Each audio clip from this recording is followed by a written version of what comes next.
How to love yourself unconditionally. Welcome, everyone. And that's the topic we'll be speaking about, which, as I've been saying in the past few months, these are topics that are actually being generated and suggested and requested by people everywhere. So if there's any topic that you would like me to address, please don't hesitate to just share that with us by either sending us an email or posting something on Facebook and or YouTube. All the channels are open to you.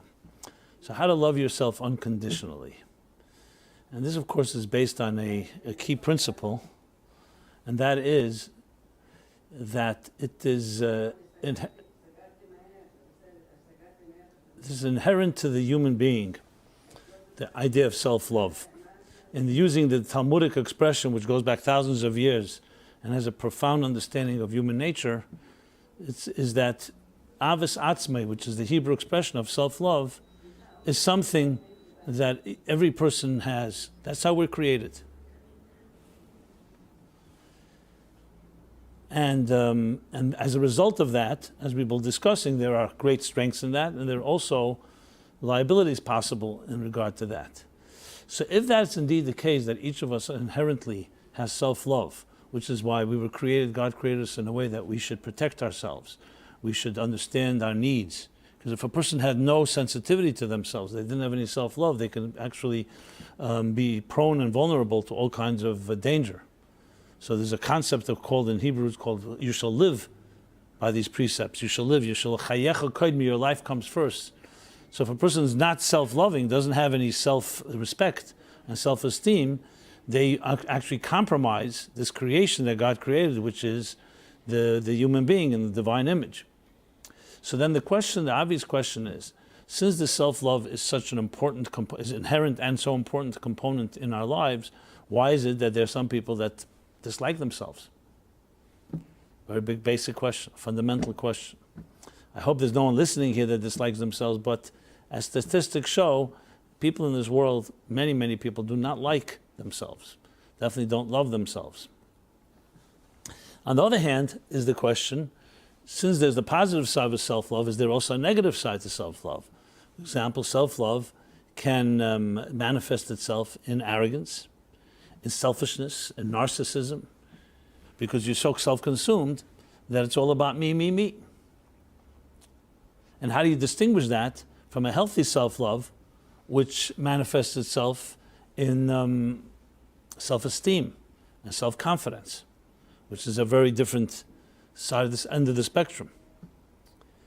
And how do you create a balance in your life of having a healthy measure of self-love and self-confidence, while also balancing it with humility, with selflessness, with commitment to others? Because as we know, that love is not just about yourself, there's also loving others. Which leads to another question, can you really love someone if you don't love yourself? Now these are just the tip of the iceberg, but these touch upon fundamental questions that affect us all in literally virtually every aspect of our lives and the decisions we make. And frankly, there's a lot of confusion around this, but that shouldn't surprise us. And we live in a world where unfortunately many of us, there's a lot lacking in the area of role models, healthy role models that showed us what healthy love is like. So if you had parents that were healthy and their love was healthy, obviously that gives you a big head start.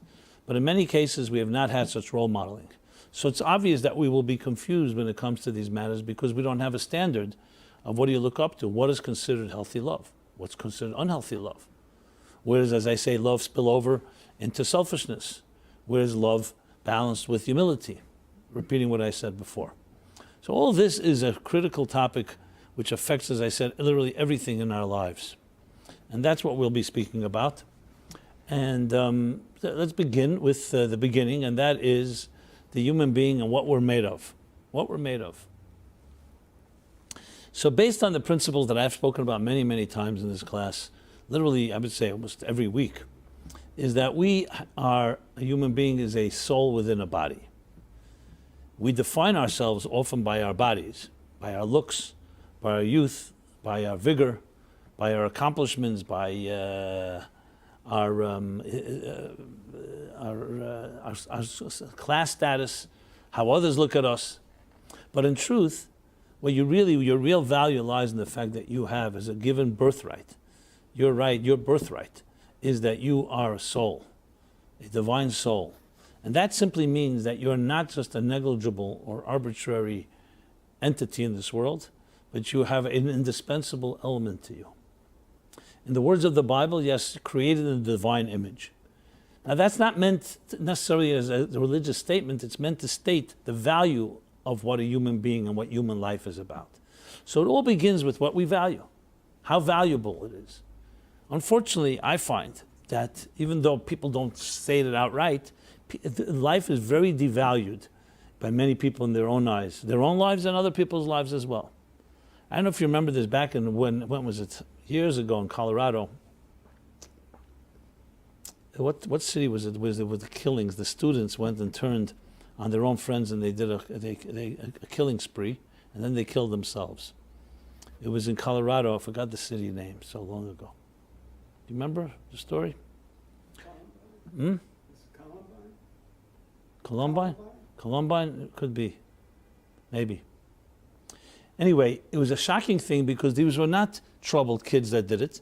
One morning or one day they came to school with firearms and they just turned on their friends, shot many, murdered many, then killed themselves. And everybody was shocked. Until this day, it still remains a question. Why did they do it? Were they angry? It wasn't angry. It wasn't vengeance. It was like a what do they call? What do they call a fun spree? That's a word for it. Like, huh? No, like they did it just simply out of like fun or something, just to have fun, entertain themselves. It was like going to a shooting range and just. At that time, I remember I traveled to Sydney, Australia, a little while afterwards, and I spoke to a school there called Mariah. There was to teenagers, and I shared with them. I said, "You all know the story that happened in Columbine. I think it was, or maybe it wasn't. I can't remember, Colorado, maybe. No, Columbine, I think, was in West Virginia, maybe. No, Boulder. That was in Boulder. It wasn't in Boulder. Okay, doesn't matter. It'll come to me." And I asked the teenager, "Do you think something like this could happen here in this school? God forbid." And so, some of them said, "Yes." I thought they would say, "We're in Australia, this is American violence, they watch television." And then, in a very personal and intimate setting, many of the students I asked, like, "Why do you think something like that could happen?" We're talking about normal kids. We're not talking about someone that's mentally disturbed, or as I said, somewhat angry, or in their mind feeling they need vengeance, or something like that. We're talking about also teenagers, not someone that has like some social misfit. We're talking about the kids, basically. And interesting thing that came out of it, without going through the whole details, it was a few people said it, but most did not. I said, is it possible that when you don't value your own life that much, you don't value other lives that much? In a sad and tragic way, living in a world of 7 billion people, with technology, with industrialization, with mass production, where people are seen in terms of like a statistic or as a group, there's a certain devaluation that takes place of human life. So with all our advancements, you think about it, when you lived in a small town and you knew the people that you were born and died in the same town and knew the same people 100, 200 years, for 100, 200 people through your lifetime, there was everyone knew each other by name. There was a personal side to it. Today there's the rush hour. You can walk in a street with thousands and thousands of people. You can sit in a stadium with 60, 70,000 people, and everybody's cheering, but afterwards everybody goes back home alone.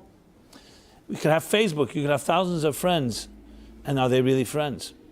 There's a certain existential loneliness that always exists, but especially in our times, and that's called devaluing of life. And as such, it makes sense, sadly, that when you don't value your life so much, you're obviously going to value other lives that much. So it wasn't about people who just were selfish, taking care of themselves. They went and they killed themselves at that.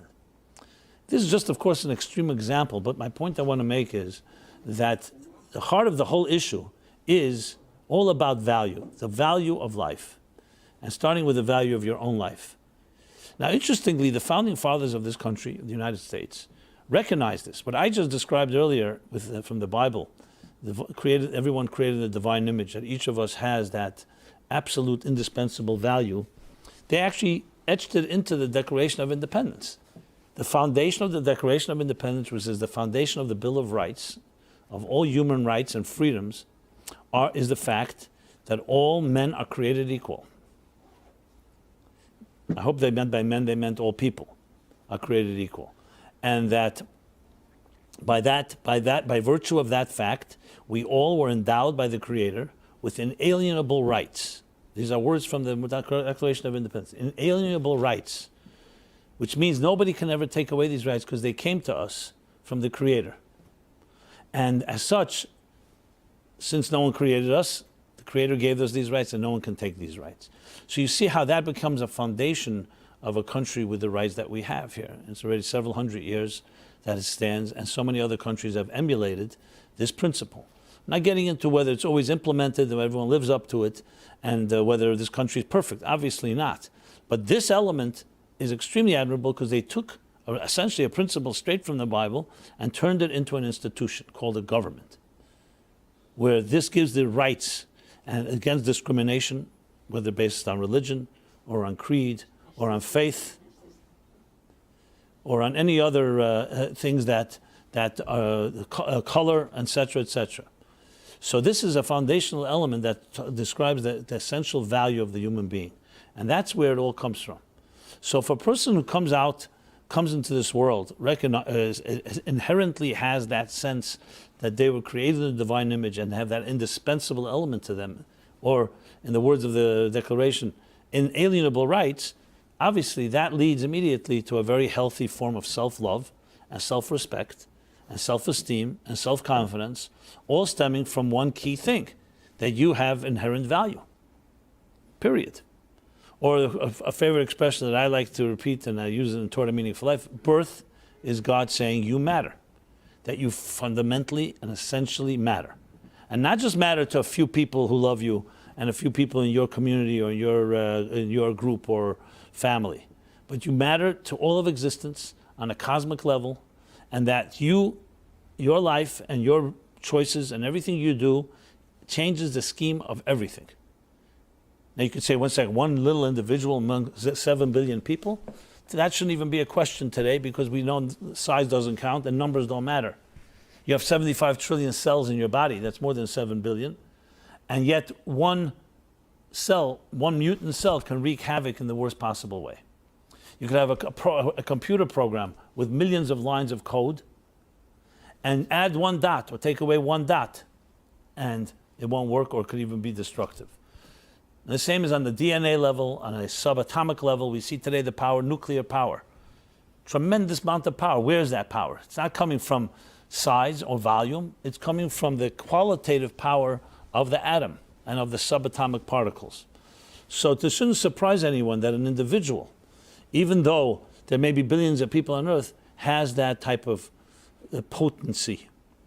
And that's how we look at a human being. Now imagine that is the mindset, and that's how you enter this world. And everyone you meet constantly affirms and validates that statement. That would create a person who has a very, very healthy sense of self-love. We'll soon talk about the unhealthy, but the healthy sense of it. Because it's not about self-love as opposed not loving anyone else. On the contrary, as I said, if you love your life, you'll love other people's lives. Because you value life. Not because you're important, but because God and the creator of it all endowed us and said, I am giving you a piece of myself. And as a result of all men are created equal, that creation gives us the right to inalienable rights. So it's not because I am selfish, I give it. I give it. If I have it, then you have it. So if I value my life for the right reason, I will value every other life. If you value your life for the wrong reasons, which we shall discuss, that's another story. So that's the most healthy and the natural sense that each of us is born with, this inherent sense of self-awareness, self-respect, and self-esteem. I just read, I'm still researching whether it's actually an accurate number because someone seems to claim that it's urban legend, but I've seen a lot of legitimate articles, including in Psychology Today and others, that say something, a pretty interesting statistic. Toddlers, on average, laugh 400 times a day. Adults, on average, laugh 12 times a day, 14 times a day. 14 to 400. So you have to wonder, how did that get from here to here? Now, if that number is actually accurate, it's fascinating. I'm not shocked by it Because basically 400 times a day would mean, if you count their waking hours, let's say the waking hours that, children are awake 12 hours a day, a little more. It's pretty fascinating. It's every few minutes, every 2 minutes or something. And adults who sleep less than little toddlers do. Now the answer is very simple, because we get jaded. When we're born and in our early years, we are closer to our natural self. It's like the snow before it's been trampled on. It's freshly fallen snow, it's white, it's pure, it's innocent, as we discussed many times. And the natural nature of a person who's comfortable with themselves in their own skin and feels, not necessarily they can articulate, but senses that they are valuable because God put them here, is to laugh, is to smile. They have no inhibitions, they have no fears, they don't have to work and react to others, and they don't get so rattled by other people. You'll see children, you can rattle them for a second, and they'll say, I'll never talk to you the rest of my life. And then 10 seconds later, they're your best friend. Because children have that resilience, and they have that, I would say even that spunk, they have the flexibility. You even see it. I remember once I was at a place, and I saw suddenly a child slip and fall down steps, metal steps. And I was terrified. I came running. Child got up and walked away. A doctor was there. They called the doctor. Something must have happened. Maybe there's internal bleeding, something broken. The doctor said, children, their bones have that dexterity. They're extremely flexible. You ever see children can fall asleep on steps? Why don't you try that? Children can play in the snow and they're like oblivious. And for us, it's a whole thing. I got wet, and my feet are wet, and my shirt is wet, Because there's a certain element of flexibility, dexterity, resilience. I'm looking for the right word, like almost an elastic sense, that they're not yet shaped. One of the analogies given for the like warm ball of wax. A warm ball of wax can go in many different directions. You can shape it, you can define it. Once the wax starts hardening, which is becoming the adult, then the experiences that we have in our lives become hardened. It becomes part of our defined personality. So though children have elements of a personality, but it's still all in an amorphous and type of nebulous state that is still being shaped, and therefore also psychologically, as I said, they're in a healthier state. That's why laughter comes naturally. I know some people that almost can't laugh. And it always traces back, not because they were born that way, because life breaks you. When you grew up in, let's say, in a dysfunctional home, a bitter home, an angry home, and that no one laughed, people were very serious and very despondent and so on. And if a child did laugh, the child was ridiculed or dismissed. Well, of course, what do you think that's going to do to a person? That toddler will stop crying, will stop laughing. Maybe I'll write an article about the day we stop laughing, or the way when we slow down laughing. So obviously, a simple exercise would be find things to laugh about. And I don't mean laugh necessarily hysterical laughter. I mean to smile about, to be happy about. And for children, that comes naturally.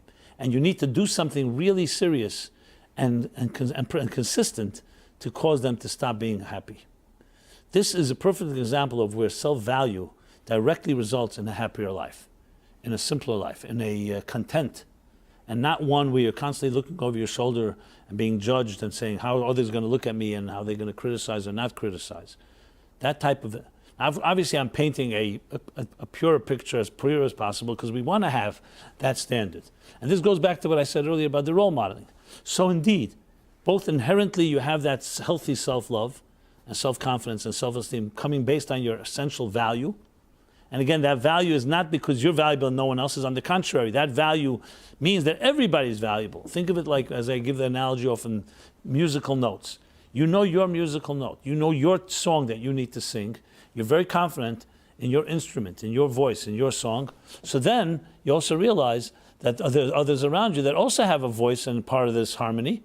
And when there comes their turn to sing, you respect that. Not only you respect it, you want it because it complements you. So in musical composition, or if you look at a symphony, you look at an orchestra, what do you see? You see, let's say, hundreds of instruments, hundreds of people. Each one will have their time when they have to play, and some will play. There will be times when they play together, sometimes when one plays one another, but they all understand that when it comes when I have to do my playing, I have to be there completely, and I'm necessary. And they also understand that for me to be complete, I need everyone else to play their song. That's the healthy attitude in love. You love yourself, you understand, you value yourself, and thus you value everything around you. In the words of Hillel, Imena nili mili, if I am not for myself, who will be for me? That means you need to have a healthy sense of self. No one's not over-relying on someone else to save you or someone else to do it for you. But then right away he continues, he says, if I'm only for myself, what am I? And you ask yourself, isn't that a contradiction? If I'm not for myself, who will be for me? And then you say, if I'm only for myself, what am I? No, the answer is very simple. Both are necessary. You need to be for yourself and do what you have to do, and also know at the same time, value the other that has also their contribution to make, and that contribution is important to you.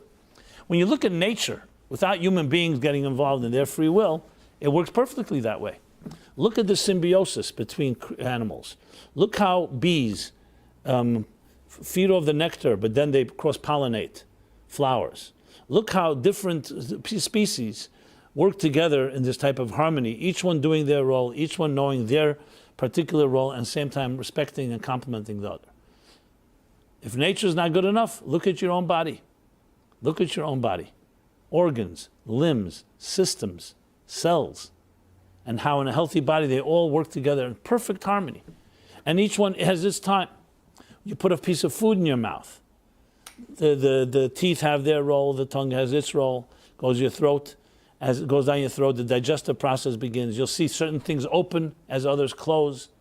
And if something opened when it shouldn't open, it would affect everything else. Everything has its step. It's like an assembly line, a perfect assembly line of hundreds, if not thousands, if not millions of steps that all work in such coordination. We take it for granted until, God forbid, we see someone that's struggling with health. We take it for granted. Just think about the circulation of your blood, how that works. Think about the nervous system. Think about the brain, the processing.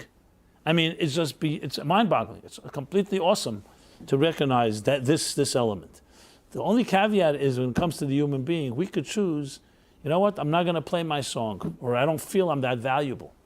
And we could also cause others by hurting them, by abusing them, by insulting them, by invalidating them, they start losing confidence. So here's a perfectly healthy, self-loving person with healthy self-esteem, self-confidence, self-respect, with that dignity, and then they're trampled on.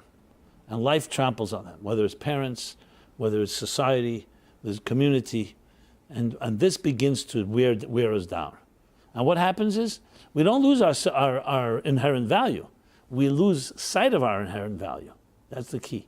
We lose sight of it. So we suddenly don't think we're that valuable. We don't think we have that type of, we deserve. Many people say, I don't deserve it. And I ask them, what do you mean you don't deserve it? Why don't you deserve it?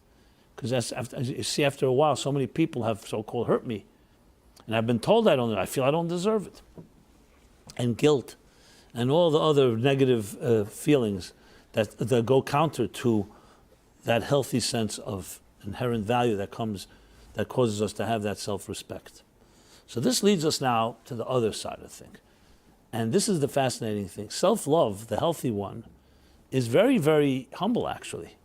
Because as I said before, and this is the key thing, it's not coming self-love because I think I'm important, or I think I have something and I want to dominate over others. I'm more special. It's coming from the fact that you recognize the inherent value that you were given as a gift. So therefore, healthy love will always come with healthy humility and healthy selflessness. It's hand in hand, because it's not a contradiction. The problem is many of us don't realize that because we're not aware of what the so-called healthy version is. So now enter the unhealthy version. What's the unhealthy version?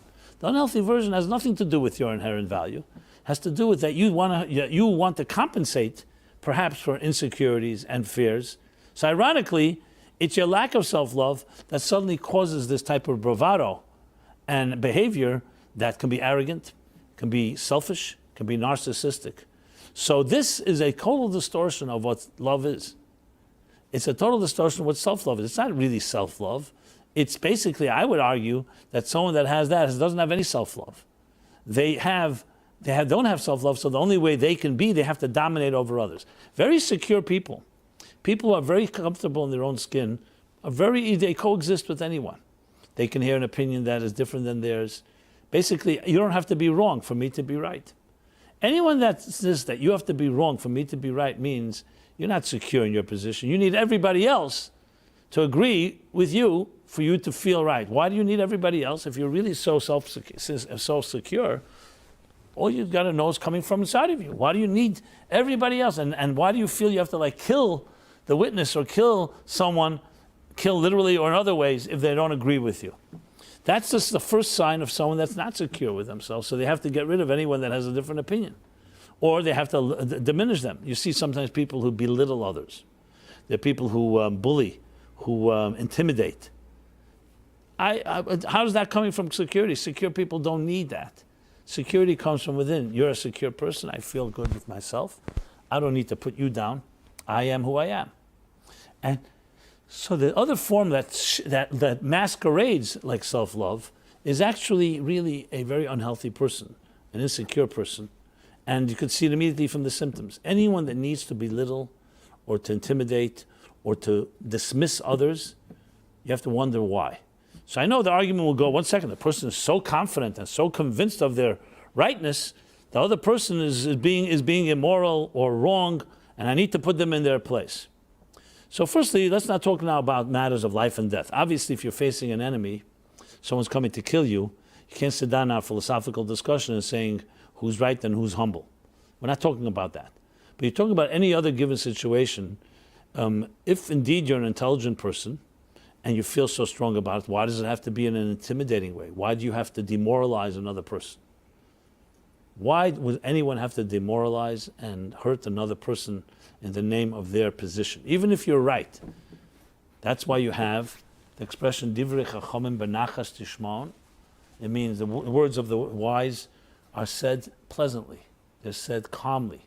You'll see people who have that inner confidence and inner strength and are actually knowledgeable. They don't need to persuade anyone. Now, everybody has their moments of passion, has their moments of getting excited about something. We're humans.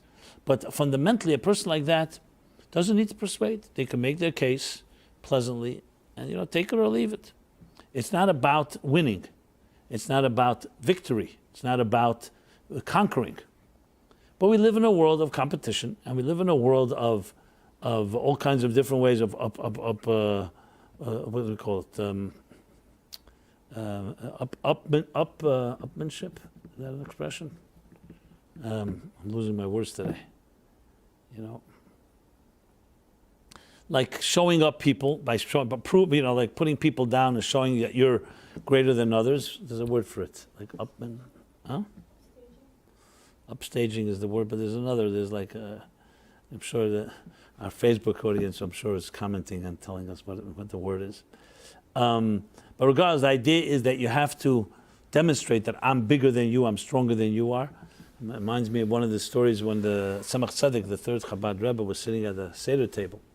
So we know there's the 15 steps of the Seder.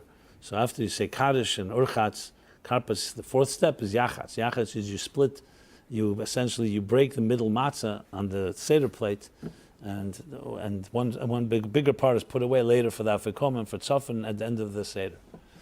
And the custom is, at least in the community I grew up in, is that you measure that, you say that the larger part should be like 2/3 of the matzah and the other part. And then you break that into 5 parts.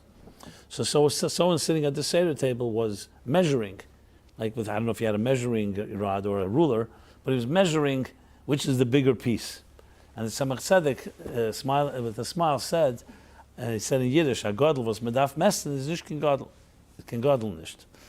Someone that's great, something that's bigger that you need to measure, is not that big. In other words, if you need to measure it, it's not big. Someone that has to measure themselves by others and comparing and saying, "Listen, you want to know how big I am? Look how small everybody else is."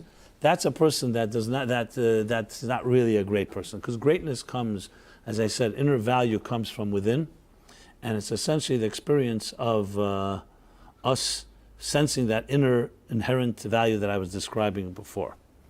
So the so-called the diametric opposite of healthy self-love is unhealthy. That masquerades like self-love, but it's actually in a form of arrogance or a form of putting down others, it has negative elements to it, which usually are indicators that there's something wrong. Now, can we have a combination? Of course we can have a combination. It's not necessarily black and white. But it's good to put things into contrast, into stark contrast, to be able to appreciate and understand the difference between these elements in a person. Now, when we talk about now regarding these two elements, the key that I wanted to address so far was really clarity. It's important to be able to identify what are these forces in our lives. So I'll sum up. We've identified like this, that each one of us, each one of you has inherent value, which should result in a healthy measure of self-respect, self-esteem, self-confidence, what we call self-love, that in turn is coupled with humility, with selflessness, and the ability to not just coexist with others, but also love others. Because someone who's very healthy in their own personal love, that person will also be very healthy in how they love others. Because they do not feel that if I give to you, I get less. You'll see people who are very secure, are very good, are big givers. Because they don't feel that by giving to someone else, they become diminished by the fact. Think of it like a flame. One flame lights another flame. The first flame doesn't get diminished. On the contrary, now it's spread and it can get stronger. When it comes to materialism, that's the materialism by definition means it's measured by volume, it's measured by quantity. So if I give you half of what I have half less. I give you half my food, I have half less food. I give you half my money, I have half less money. But that's based on the material look at life. So that, which means everything occupies time and space. So you're sitting in your chair, in your space. If you want to give me your chair, you have to get up from it. Two people can't occupy the same space. But when it comes to soul and spirituality, the rule changes completely. It's the opposite. Two people don't have to be in the same place. They could be millions of miles apart and they love each other entirely. And they don't measure things by how much they hoard and how much they hold on to. They measure things by how much they give. Because giving is the nature of a loving person. They share, they give because they don't feel diminished. People who are very insecure, people who do not feel that they have that self-value, what happens is they feel they have to hoard. I have to have more and more and more. For me to be bigger, I need more. And I need more than someone else, my neighbor has, or else maybe I'm not that special. So they're measuring it by basically by their possessions, but measuring it by their acquisitions, not measuring it by inner value. Which of course is a very real reality in our lives. Many people, simply because someone has more money, and because they have more money, people worship them and need them and so on. So you suddenly think someone has more money, sometimes they convince themselves they're more special, they're more valuable. They only have more money, they can buy more things, but there's no value to it fundamentally. You'll see people who are really, now everyone should be blessed with the wealth and prosperity, but we should never define ourselves like the talks I've given on the topic.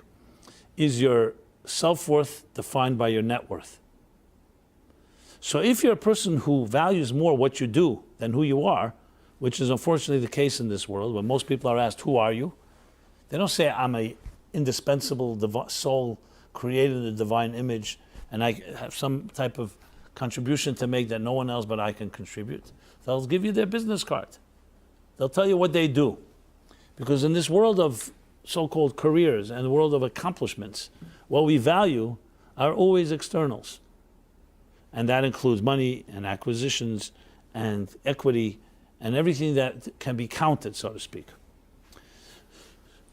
People who have that inner self-love, yes, they should also be blessed, but they're not defined by what they do, and they're not defined by what they've acquired in life.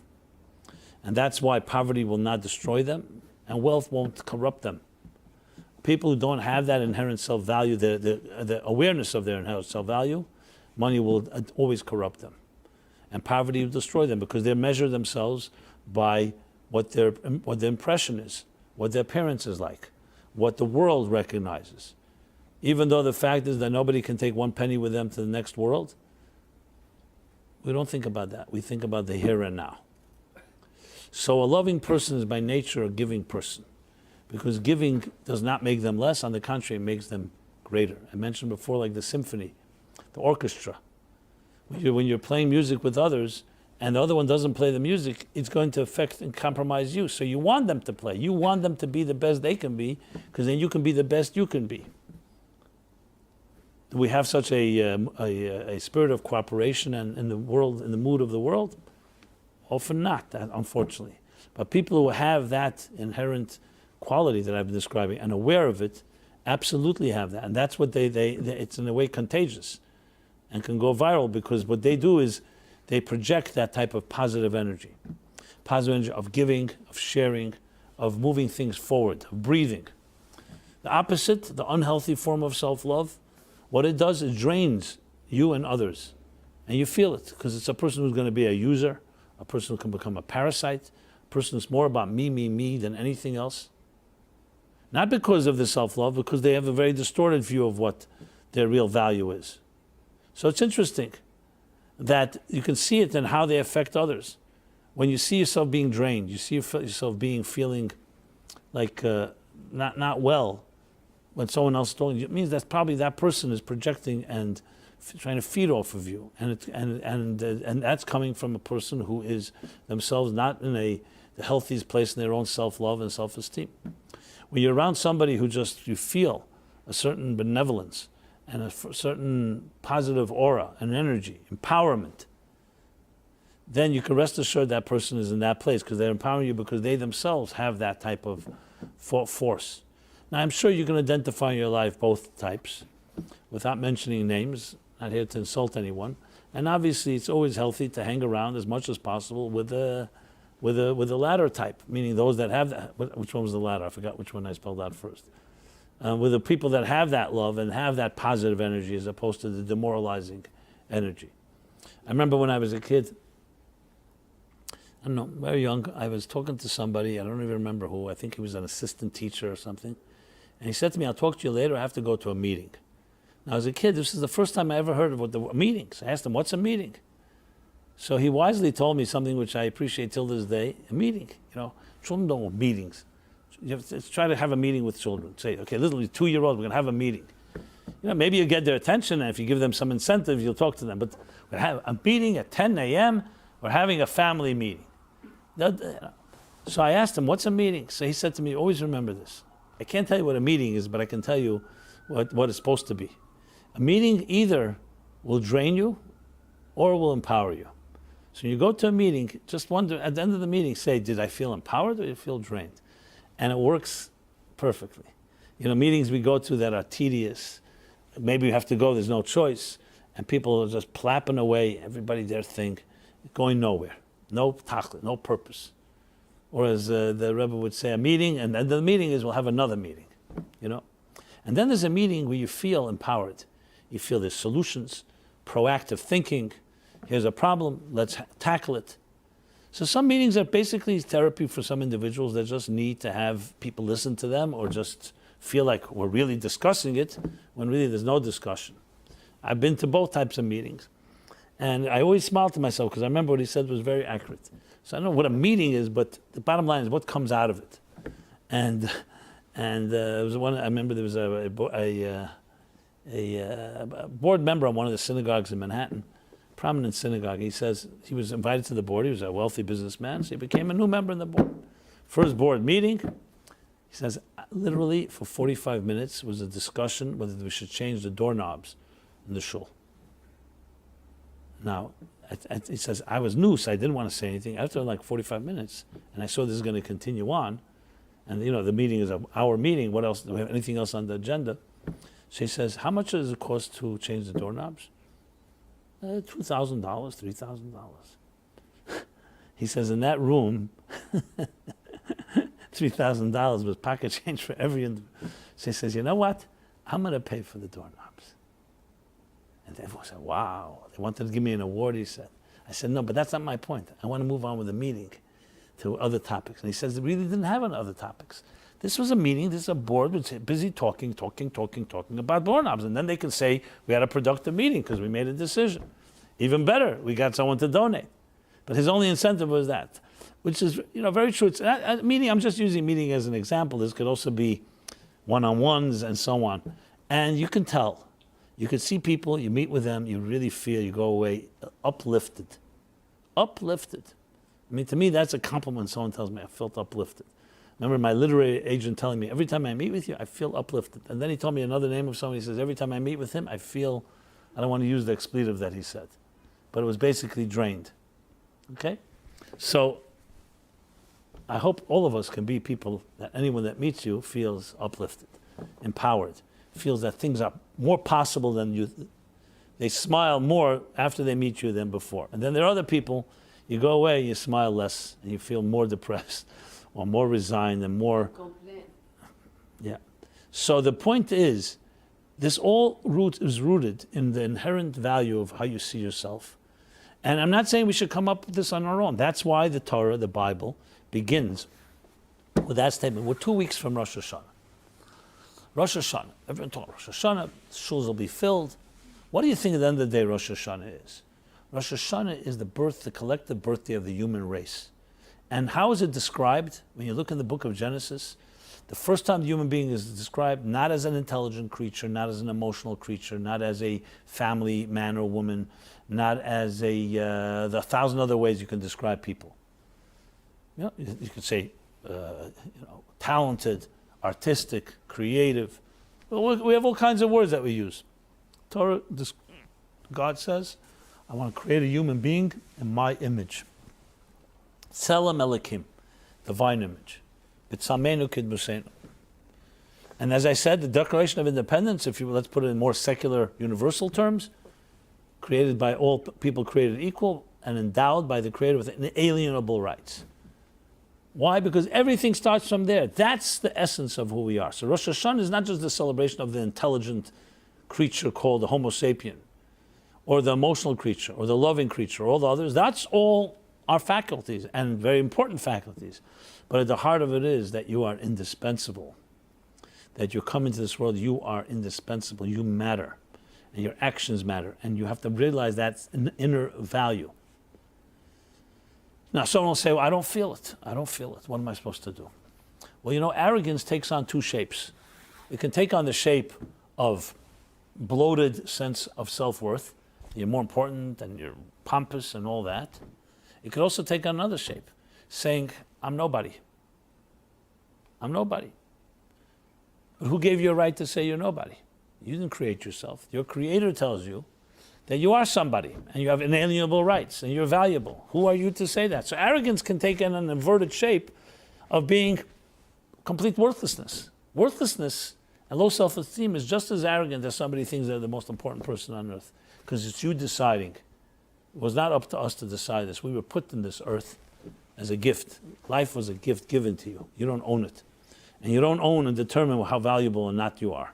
Both ways. Not more than, not an overinflated version of it, and not an under one either. Underestimated. That there's an inherent value to who we are. They have the joke they tell about Rosh Hashanah or Yom Kippur, whenever you can fit it into whatever you like. So a guy in the synagogue comes to shul, a simple guy, and he sees the rabbi is standing and with the eyes up to heaven saying, I'm nobody, I'm nothing, I'm nobody, in the eyes of God. Okay. Then he sees the gabbai, what do we call the beadle? I don't know, the assistant rabbi in the synagogue, also saying, I'm nobody, I'm nothing, I'm nothing, I'm nothing. And then the simple person, following their lead, starts saying, I'm nobody, I'm nothing, I'm nothing. And the rabbi looks to the assistant rabbi and says, look who thinks he's nobody. They don't like that he was saying he's nobody. Because they felt they were somebody. Anyway, you get the joke, you get it, you don't. I'm trying to add laughter to the 14 times a day and see if we can do 14 times right here in the class. That would be an achievement. And then take it from there. So, my friends, it comes down to this, that we have this inherent sense of value that we should have. And the fact that some people don't like themselves is an aberration. It's an aberration. It would be like saying that you don't have the confidence in something you have total confidence in. People lose confidence. This is the key thing is to remember that just because you don't feel it doesn't mean it's not there. So the fact is we need sometimes to be told that this is the way it is. Children are born into this world. They did not create themselves. And the parents didn't create them either, because the parents are also one's children. We're put here. And having that sense of, I would say, humility and respect for the gift of life that you were given is the first and foremost thing to remember. Because if you don't have that, then you start deciding, so you could decide, you know what, I don't like myself. But you have no right to make that statement. Because the creator of this world likes you and put you here. So if you're going to tell him and say, you know what, I don't agree with you. Who are you to say that you don't agree? You have no such power. And I'm not saying that in a way to insult anyone. It's just recognizing that there are things that are gifts of life that we need to respect and we need to honor the blessing of life. And that includes the blessing that, as we say every morning, which is like a mini Rosh Hashanah every morning, we say, Moda ani, I acknowledge to you, that you have returned to me my soul. So this is a first exercise that any one of us can do, and this is a strong suggestion I'm making, especially coming to the New Year and Rosh Hashanah, and that suggestion is that you want to start building, or I would say reclaiming your birthright. You have to do something about it. You can't just have a meditation and just talk about it or listen to what I'm saying. You have to implement something. So the first implementation is that every morning, whether you say this prayer or not, to say it with this intention. Every morning, as soon as you wake up, the custom is even before you wash your hands, before prayers, before anything. So that's a moment that everybody has a few seconds. Nobody has a business meeting the second day awake. Before you check your texts and so on, simply say a one-line statement, whether it's in Hebrew or whatever language that works for you. I thank you for returning my soul to me, for making me indispensable, for making me, giving me that inherent value, renewing my contract with you, and that I have the ability and your vote of confidence to accomplish something that only I can accomplish. A simple thank you.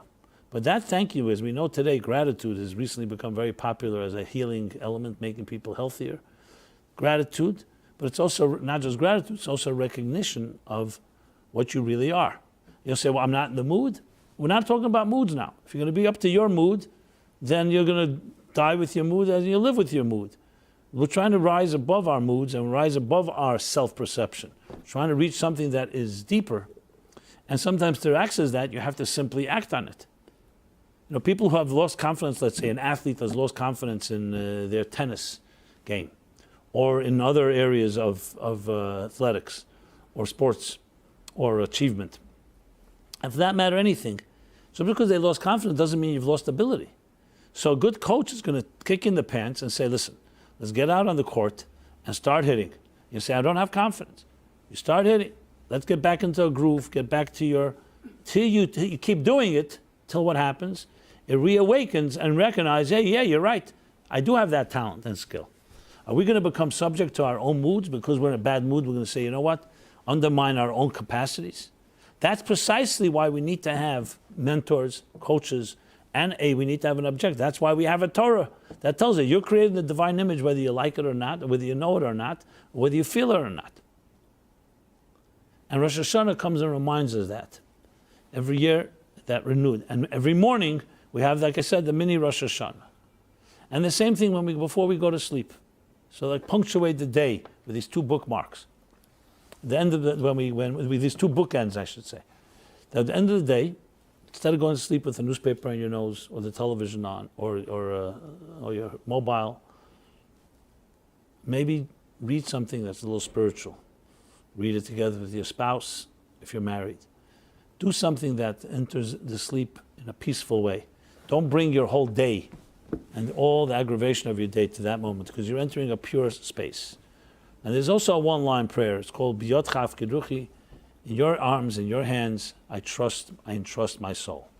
So literally, like you say in the morning, thank you for returning my soul. Now I am giving it back to you for the night. As the Kabbalists, the mystics explain, that the soul goes and is refreshed by spiritual waters, literally refreshed, like a spiritual spa.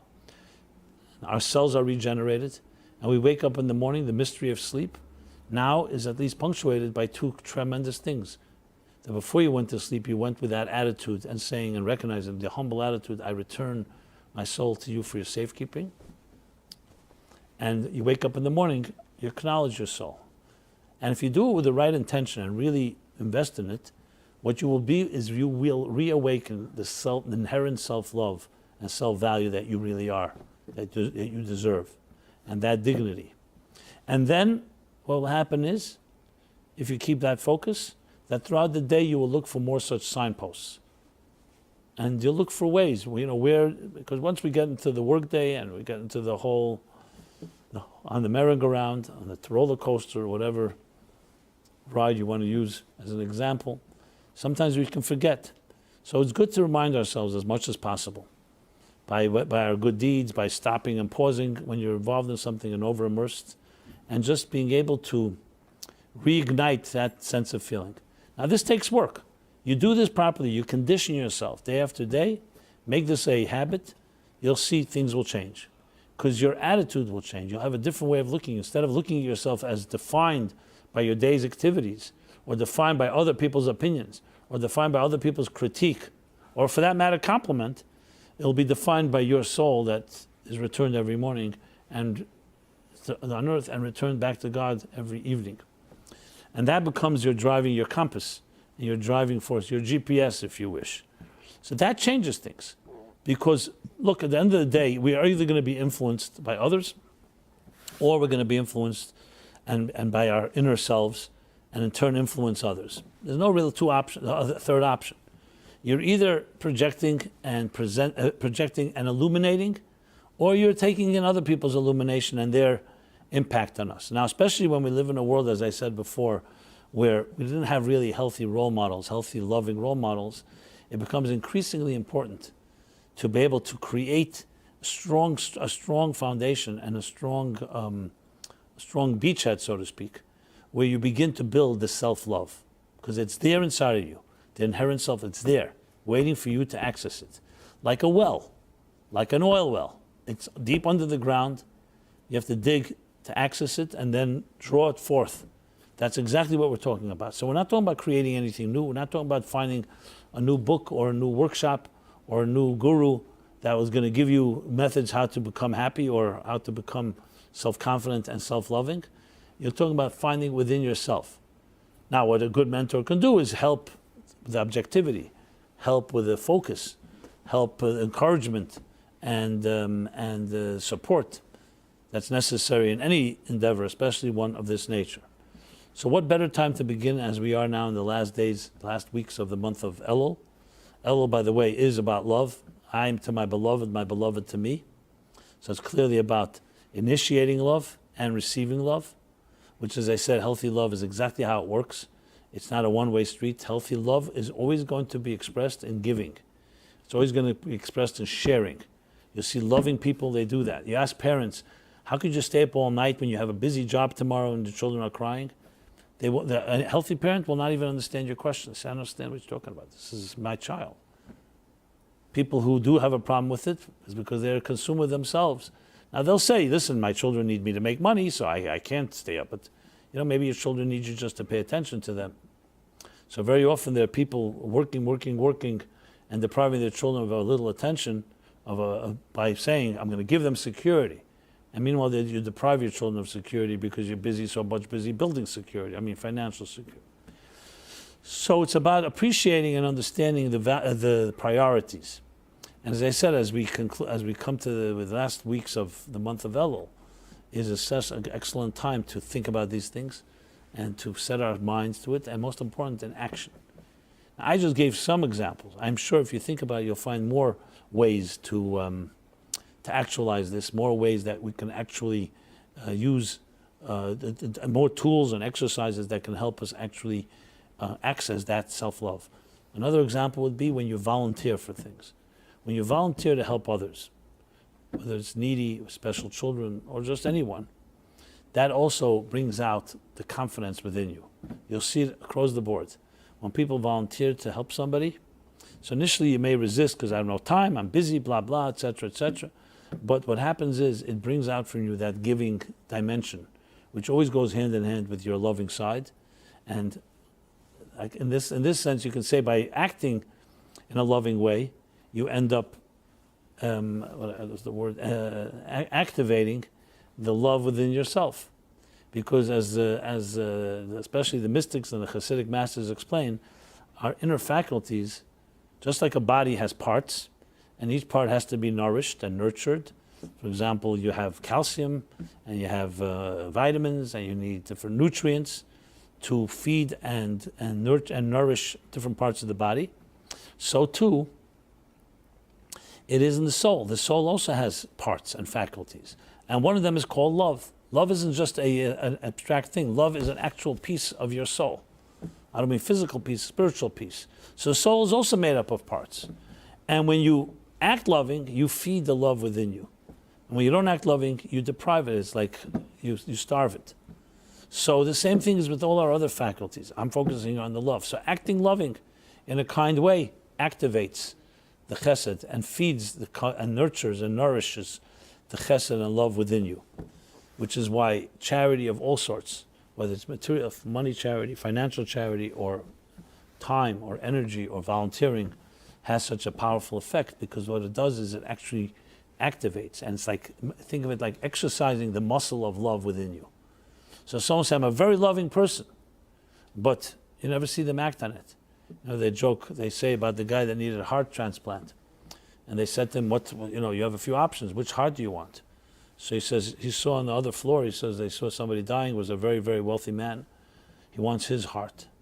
So they say, why his heart? He says, because he's never used it. It's completely new. It's fresh. So obviously this is somewhat of a humorous statement. He wanted a new heart. We know a healthy heart is one that's used well.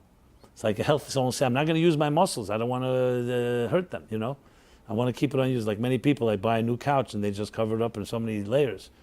They say, it's new. I don't want to make it old.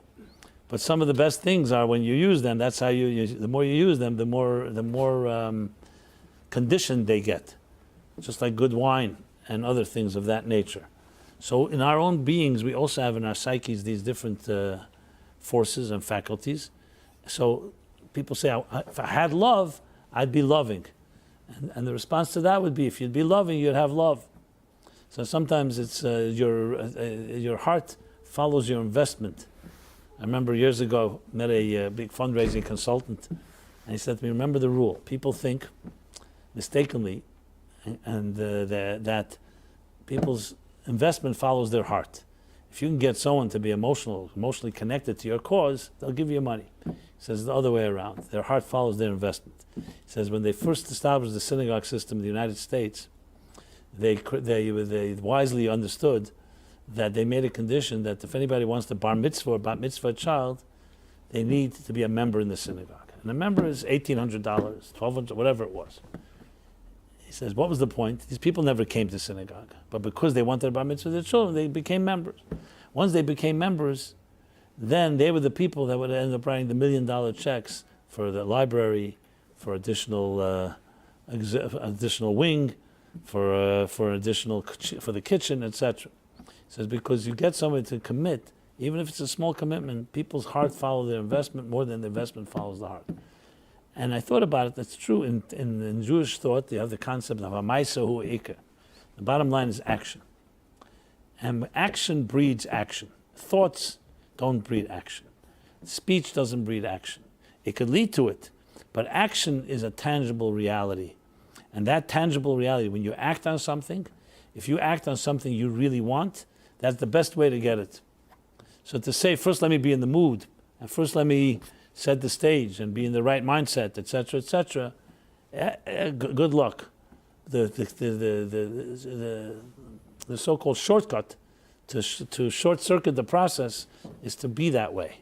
So when people say, I feel low, I don't feel self-love, I don't feel self-esteem, well, when you behave in a way that's loving to others, what it does is it stimulates like a catalyst, and it awakens that part of you. So it's another one of the tricks of the trade, so to speak, of how to achieve that, which explains why we say that, like in this month of Elul, before the holidays, and even during the holidays, the 10 days of Tshuva between Rosh Hashanah and Yom Kippur, are special days of increasing in charity, increasing in prayer.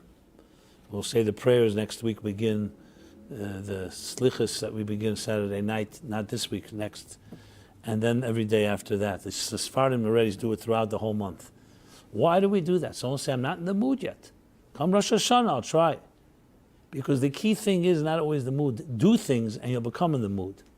When you give tzedakah, when you're not in the mood, that's the best way to become a kinder person. When you're in the mood, great, but when you're in the mood, there's no big achievement. You're in the mood of doing it. When you're not in the mood, and that's, like I said, the theme I was talking about earlier at length, is that there are times you need to be said, your life is valuable. That's not up for discussion. That's a given. What a good coach will tell an athlete, even as much as he's in a funk or has a low self-confidence, is the statement is, you can do it, period. The great sin of the scouts, of the Meraglim in the Torah was, Moses sent them to scout the land. They came back with a bad report. What was the sin? What was the bad thing? They did what they were told? No. They added something.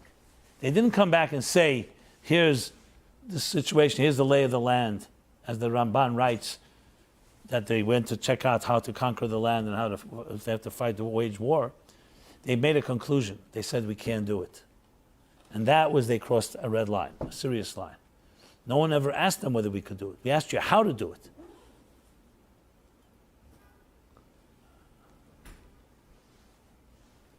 It's not, we don't control the weather, not just the weather, but also the W-E-H-E-T-H-E-R. It's not whether we can or not. We for sure can. The question is how. And that's why, for example, God forbid, suicide, or any type of self-destructive behavior is unacceptable, period. It's a sin, actually. Because it's not your life. God gave you life and says, this is what I told you, I have my vote of confidence. You don't have a right to challenge that vote of confidence. You could figure out how to do it. You can pray that it should be done easily, shouldn't be with that many challenges. But you absolutely can, and you need to hear that. There are things that sometimes we have to be told that's how it is, because if we're left open, with one little door open, back door, we'll bring all our negative stuff and negative energy and say, maybe it's not really true. So comes Rosh Hashanah and comes these days and I said, this is what you have to do, and yes, stuck is a mitzvah, you have to do it. You say, well, I'll do it when I'm in the mood. That's not what we're talking about. You're doing it because this is the exercise that you need to do. It's like a mandatory exercise every day, and that's how you get your muscles flexed, and that's how you get yourself growing. So, my friends, how to love yourself unconditionally is really should be rephrased and say how to access your inherent value. And then naturally you will love yourself unconditionally, in a humble way and in a selfless way. And definitely not in the ways we talked about, in those negative ways. So when we say Anila Deidi V'Deidi Li, it's a verse in the book of Song of Songs. And in contrast, it says, I am to my beloved to I. But then there's another verse that says, V'Deidi Li V'Ani Loi. My beloved is to me, and I am to him. And it's explained, what's the difference? The difference is who's initiating. Are you initiating? Or is God initiating? Or is your beloved initiating? So in the month of Nisan, Passover, there we say, Nigla le'em malcham malcham lochem HaKadosh Baruch Hu v'ga'olam, that God revealed himself, God took us out of Egypt on the wings of an eagle from above. So there it goes, our beloved initiated and lifted us, and then we reciprocate. But this month it goes the exact opposite. It's up to us to initiate, because in many ways that's much deeper, because it's saying access the inherent value you have and show love. Initiate. Don't wait. I've shared this a few times, a very powerful thought that I heard from someone who heard it from my teacher, my Rebbe, from many years ago. He was explaining that there are three types of love. There's a love that when your beloved asks you to do something, even if it's inconvenient, you do it. You love them, that's what you do. There's a deeper love, that even if they don't ask you to do it, even if they don't ask you to do it, and they just allude to it, they hint to it, you don't make believe I didn't hear, you also do it. So that's deeper, because you don't even hear explicitly, but you got the hint and you do it. And that's still not the deepest. What's the deepest type of love? The deepest type of love is you didn't hear, your beloved did not ask you, they didn't even hint or allude to it, but rather you anticipate what would your beloved enjoy. And without their expecting it, without requesting it, without hinting to it, you do it. That's the highest level of love, the highest level of commitment. And he explained that this is the difference between the written Torah, where clearly the laws that are stated, there are certain things, like example comes Rosh Hashanah, Yom Kippur, Sukkot, these are written law Torahs, they're mitzvahs, they're holidays in the Torah, with guidelines, and guidelines include what we're supposed to do and the joy involved and so on, especially Sukkot. Then there's a deeper love. There's a deeper level. And that's the laws that are given to us by the rabbis. Nothing in the rabbinic edicts and laws exists without it being hidden somewhere, but remizah somewhere in the Torah. So it's only hidden.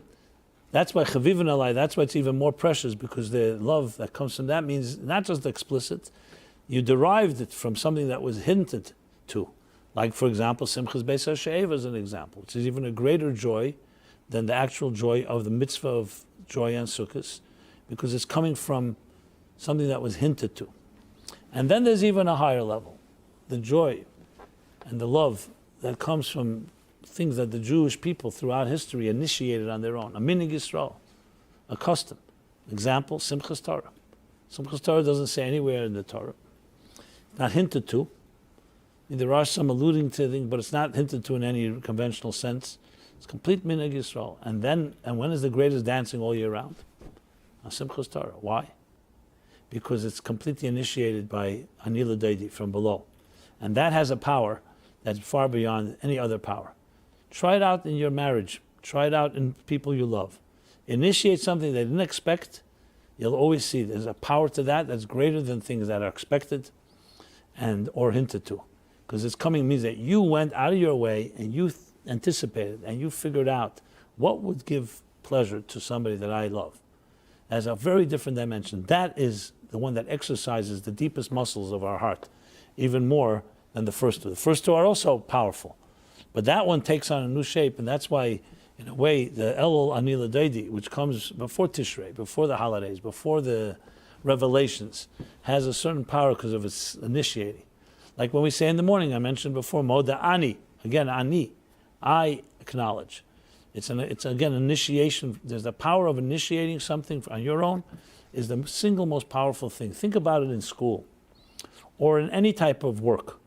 If you challenge a student, if you give a student everything on a platter, and they may achieve something and they may learn something, but if you challenge a student, and not just a student in school, this can be a worker, this can be a coworker. If you challenge them in a way and say, I want you to come up with an idea, I want you to write a paper, I want you to initiate something, a completely different dimension of change in that person. As a matter of fact, it can change a person's life. The confidence it builds. Now, initially, many people will say, yeah, I can't do it, I don't know, what. But you push them, and you encourage them, and you show them that you're confident. You'll get the greatest things from people when you're able to initiate. Even today, you read a lot of the corporate motivational methods. One of the key things that everyone says constantly is get your workers, get your subordinates to initiate. Have a meeting, hear from them what they think, not just to make them feel good, because sometimes they'll say something that will be completely fresh and completely innovative that you would never imagine. Besides the fact that the empowerment that comes with that is also tremendous. Unfortunately, we live in a world where sometimes efficiency is so important, and it's so much more about control than about really getting people to really to stand on their own feet. Like the Mishnah in the Pirkei Avos says, "V'himidu talmidim harbe." So the question is asked. It should say, "V'chinchu v'lilmedu." Why it says to stand up, to raise up many students. It should say to educate students, to inspire students, to teach them, whatever the word is. What does himidu sounds like when it's just established, just to have a number game, like have a lot of students to show you have a big, a large, what's it called, audience.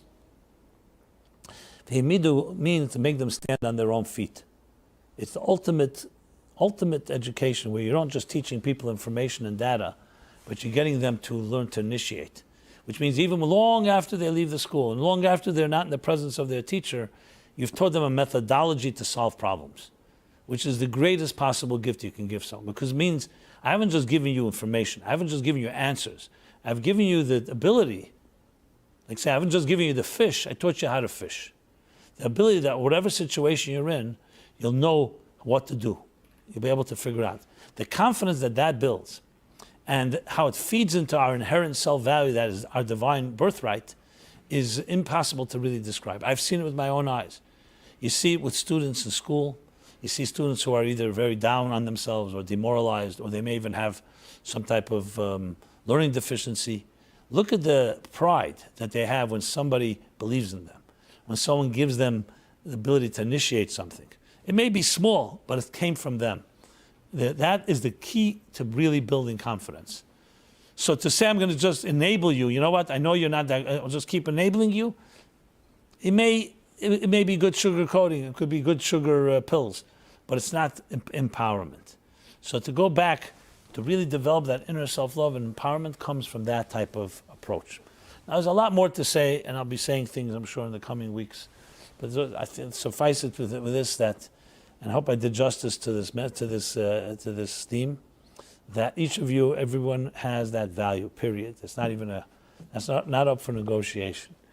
The fact that you feel or don't feel it is not going to change the reality. The key thing now is to figure out how, not whether, how. So God bless everybody using these powerful days in the month of Elul. The power of Anila Day, the I to my beloved, initiating, and then getting the response. That we should all have a very blessed Ksiva Chesima Teva and a blessed year materially and spiritually, and nachas from our children and those that need to find their soulmate, the shalom bayis, personal harmony, and as I said, success in all matters, from A to Z, what we say, from Aleph to Tov, as we say in the Yom Kippur prayer, blessings that are encompassed in all the letters of the alphabet. We're here every Wednesday. And please, now that it's a Facebook, YouTube, so what do you say, like, share, email, all the different things that can be done. And please stay in touch with us any way we can help you in your self-loving journey and self-esteem journey. Don't hesitate to reach out. Everyone be well. So until next Wednesday, it's been an honor and a pleasure.